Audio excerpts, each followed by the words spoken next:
Hi everybody, I hope you're all doing well and you had a nice Easter break, and those of you that got to enjoy a few extra days off. We had a really nice weekend, we caught up with friends, we caught up with family. We did manage to go out for a nice walk, not as many as I would have liked to have done because it's the UK, it's a bank holiday. That can mean only one thing: get your brollies at the ready. I do have to say, living where I do in West Sussex, we're very blessed to have so much beautiful countryside around us though. I mean, even the walk I take my dogs on in the evening, just their boring river walk they've done 1,000 times is pretty epic. It's like living sometimes inside a Jane Austen book and you expect Mr. Darcy to come walking over the fields, you know, especially when the sun sets. But, you know, I'll take my husband and my dogs instead of Mr. Darcy.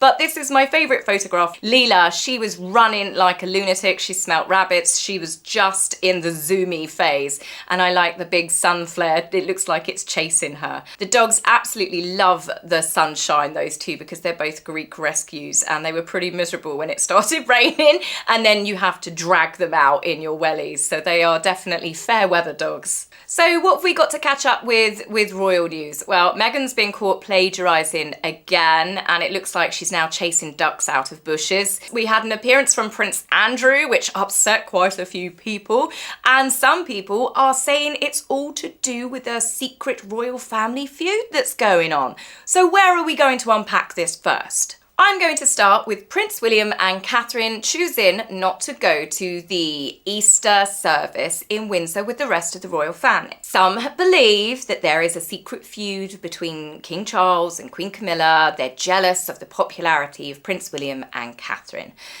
I'm sorry, I can't get on board with that. I believe that he loves his son and his daughter-in-law. I personally believe that he is more than happy for Catherine and William to spend as much time with their young children as possible, especially with everything that Catherine went through last year, the King's ill health. I mean, I hate even saying this, I really, really do, because I hope not. But I think there is a good chance with Charles being a lot older, he's obviously still got his ongoing cancer treatment. There is a chance that Catherine and William will become king and queen sooner than expected. It's certainly not something that I wish, and it's something that I hope I'm very wrong about. But you can understand why Charles would be like, you know, spend it with your children away from the spotlight, because when that day does come, Catherine and William will become king and queen and their whole world is going to change. And obviously with the cancer battle that Catherine's gone through, their priorities will be slightly different. But what people do forget is that Charles and Camilla, when he was the Prince of Wales, often used to skip out on the Easter service at Windsor because he and Camilla chose to spend it at one of their residences in Scotland when the Queen used to go with Prince Philip. So I think it's a much ado about nothing story. But other people believe that William and Catherine chose to sit it out because Prince Andrew was there with Fergie. Now, again, I don't believe that they would deliberately not go to a service. I think it's more than likely they just wanted to spend time with Catherine's family, because they did attend a church service in Sandringham with the Middletons, and they managed to sneak out of the back gate because once people caught wind that they were there was a big crowd of people that had gathered.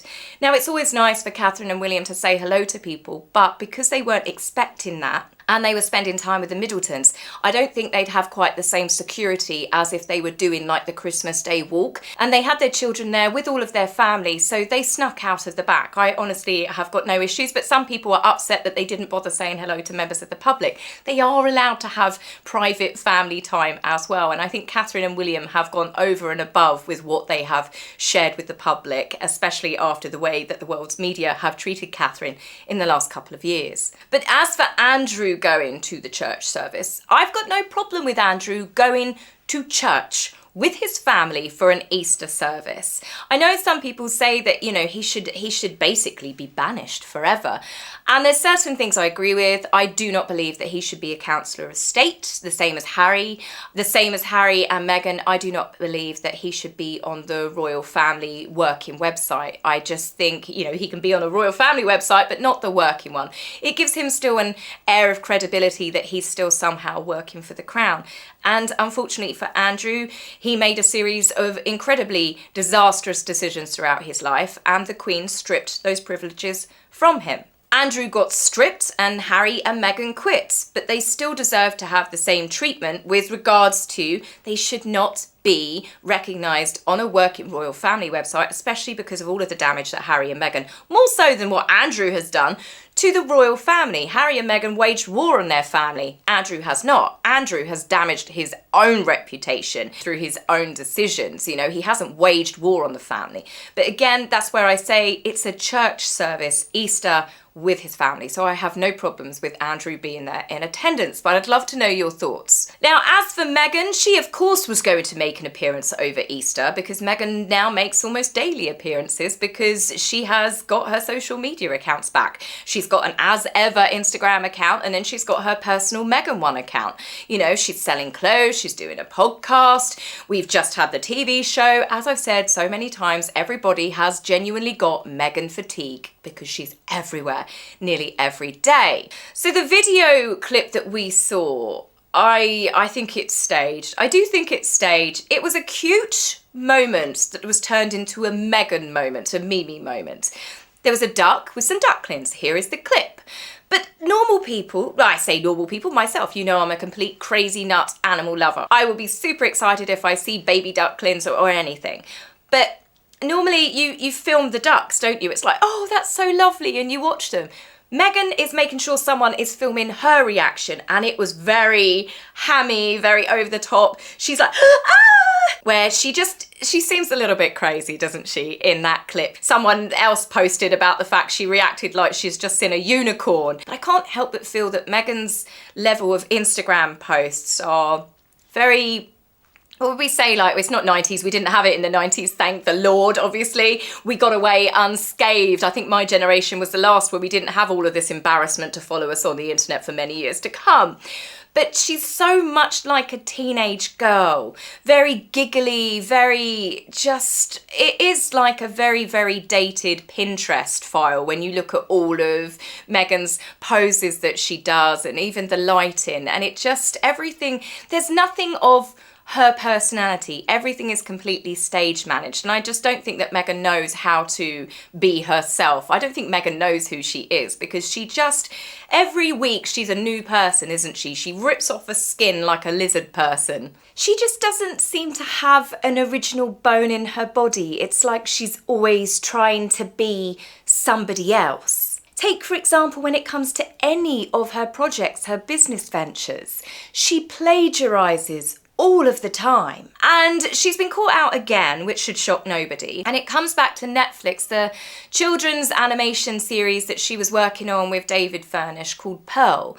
And it got cancelled. And at the time, Netflix said it's because they were making cutbacks and they weren't going to be releasing more animations. And it was one of 2 that had been cut, or 3. But, you know, they've released quite a lot of stuff since then, so it didn't quite add up. Well, the author of Pearl Power has come forward and said that she wrote to Netflix, she got her lawyers to write to them, and then she wrote to them a couple of times as well. 10 weeks after her last letter went to them, where she basically said, this is my idea, and I don't mind if you want to collaborate on it, if, you know, if Meghan's been inspired by it, but it is mine, I am aware of what's happening. And then 10 weeks later, Netflix dropped it. So they obviously tried to hush it up. Whenever she comes up with something new, you've just got a Google search, haven't you? I mean, this is how people find all these different companies, or they find books and things. I mean, Vogue was a complete rip-off. Her speech that she did when she apparently got a standing ovation, also another little white lie. You know, that was by Eleanor Roosevelt, and she just chops and changes a few words. Flamingo Estates, they do posh labelled jars because there are exclusive ones that go out. Meghan is not making exclusive jam, but she tried to copy that entire concept with her American Riviera orchard.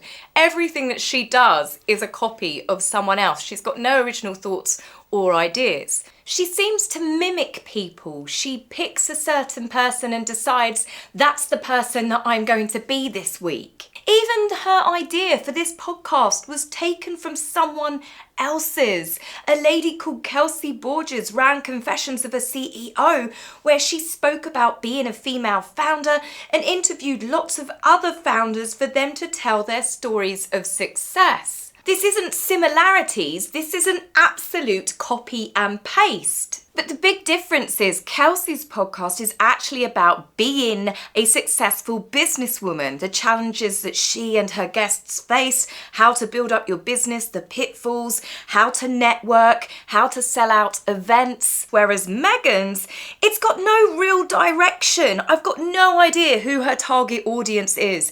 It's not really giving any advice. You don't learn anything. There's no tips and tricks. It's like you're eavesdropping on a stranger's conversation.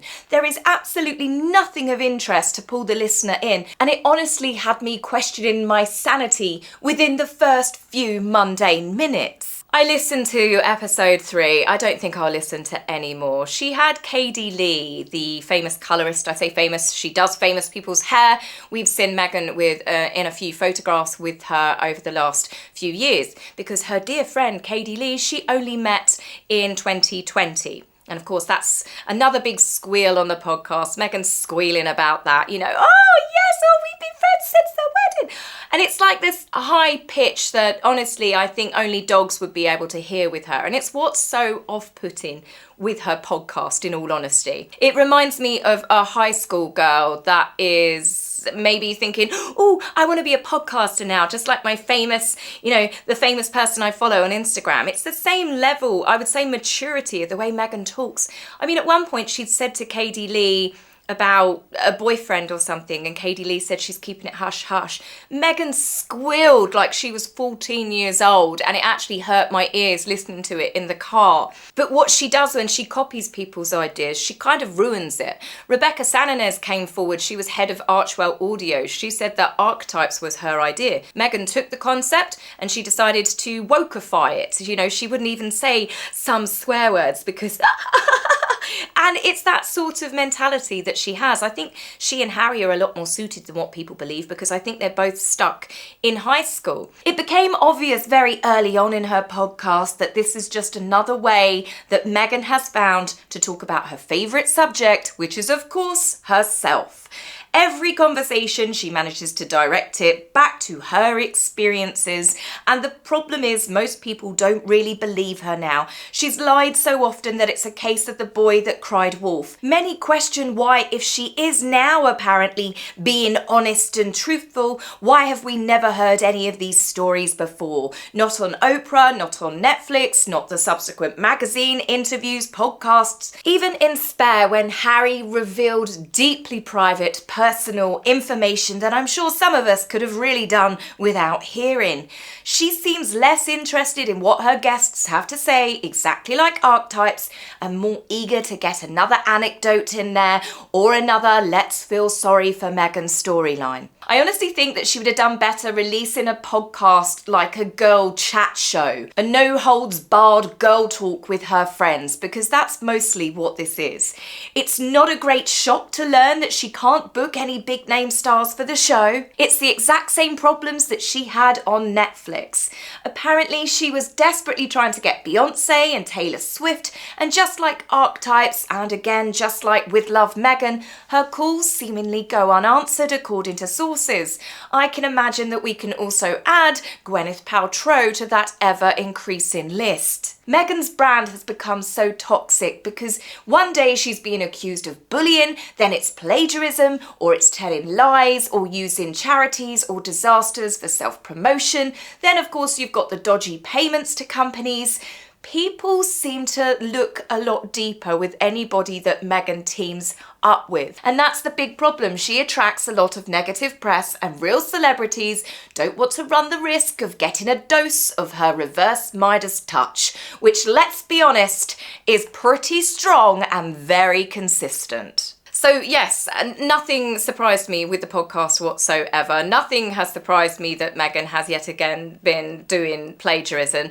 Nothing surprised me that Megan has popped up on Easter Sunday chasing some ducks. The only thing that I found weird is, like, lots of other people, if you're going to be posting on Instagram over Easter, you'd be with your family, you'd be with your friends. I mean, where were the children when she was off chasing ducklings? It all seems rather odd. Megan only is happy to post the children when she's got products to promote, which, by the way, she has not really stocked, is my understanding. That all of these people that were oversold products, they took the money and then said, oh, actually, we don't have that anymore. Some are still waiting for refunds. And then Meghan had done a letter saying that when we've got, stock back in, we will send it to you. And I just don't think that's happened for anybody. So it makes me think that this is just going to be another disaster, which makes it all the more funny that she's done this podcast about how to be a female founder. And she's quite embarrassingly the worst person that you'd want to take any sort of business advice off of, because she fails at absolutely everything. It does make me wonder where Meghan is going to go next, what direction she's going to go in, because obviously we've had the first 8 episodes of With Love, Meghan, and we've got another 8 episodes that have already been filmed that are coming later in the year. But yes, I mean, the podcast isn't doing that great in the ratings anyway. And I just really can't see her being renewed for any of these deals. I mean, I might be surprised, I might not. Where is she going to go next? That's the big question I've got. I mean, I'm honestly at a loss. She has thrown so many things at the wall this year. And as we know, I mean, she was a children's author for a bit. That was epically bad. She started 40 by 40, epically bad. We've now found out about Pearl. It's because she plagiarised the idea and Netflix didn't want to get into any sort of legal back and forth. American Riviera Orchard was a total flop. As ever, again, it's just been chaotic. The show has been panned. The podcast is being panned. And I just really, if I was Meghan, I would really think long and hard about just enjoying the many millions that she has already got, that she's made. And just maybe early retirement might be nice. Enjoy the children growing up. Watch Harry playing with chickens quietly in the garden. She can still have the celebrity lifestyle. She's made the friends. Go out and be one of those ladies at lunches. Because I think that's all that she's actually got left. I can't honestly see what direction she's got left to go in after all of this. So guys, tell me your thoughts on this one. What do you think about Andrew? Do you think there is a secret family feud going on? Do you think the king is jealous of his son's popularity, or do you think, like me, it's much ado about nothing? What direction do you think that Meghan is going to go in next? What career choices? What brand new skin is Meghan going to be wearing next? Tell me your thoughts and I will be back with you very soon. Take care for now. Bye.